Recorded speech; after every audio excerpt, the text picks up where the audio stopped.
Raidījuma turpinājumā atgriezīsimies Biķernieku kompleksajā sporta bāzē, kur mūs gaida šis skaistais melnais Porsche 911 Carrera.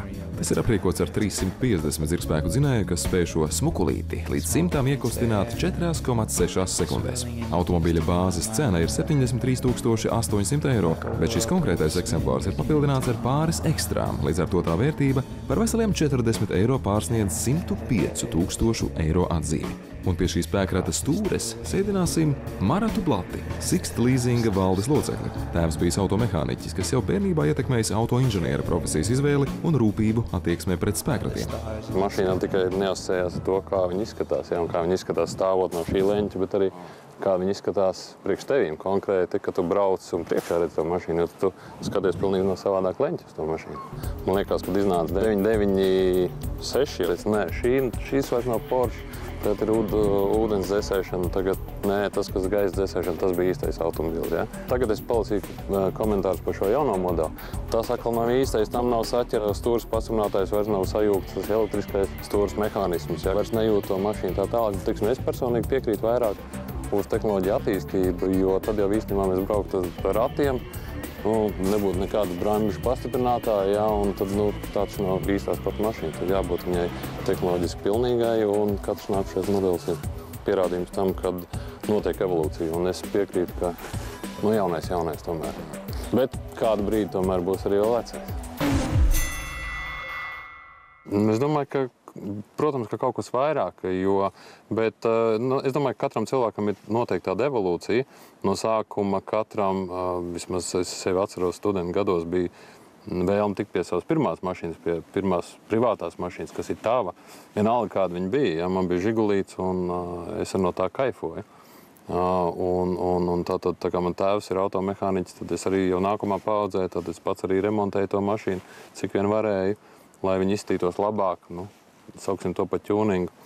Un pēc tam tu evolucionē, tu jau gribi sasniegt kaut kādu jau atkal komfortablāku mašīnu, un tad varbūt kaut kādu prestižu mašīnu, kas vairs nav kā pārvietošanās līdzeklis, bet kaut kāds varbūt status lieta.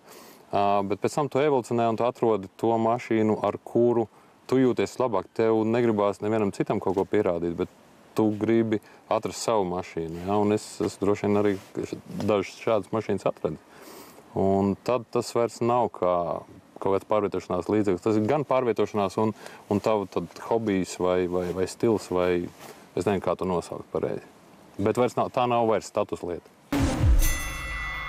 Dizains 911 atšķirās, ja paskatāmies, man patīk viņu evolūcija. Ja mēs paskatāmies, cik tādas ir, kas evolucionē, tad nav jau daudz šādas mašīnas. 911, kas varbūt Jeep Wrangler arī, kas ir saglabājis savu to gēnu un kas tiek arī kaut kādā veidā uzlabots. Pārējās mašīnas ļoti bieži mainās. Ja jūs paskatāmies, tad viņa pagājušais modelis bija tāds, jaunais ir pilnīgi savādāks, bet skaitās it kā tas pats, bet tur nav tas turpinājums. Šeit ir evolūcija pilnīgākā, un tāpēc arī man patīk šī tehnika, kad viņa sasniedz jau savu pilnību. Ja? Un te ir šī mašīnā viennozīmīgi jūtos kā nākošā pakāpē. Te es domāju, šī mašīna ir tiešām apvienots viss.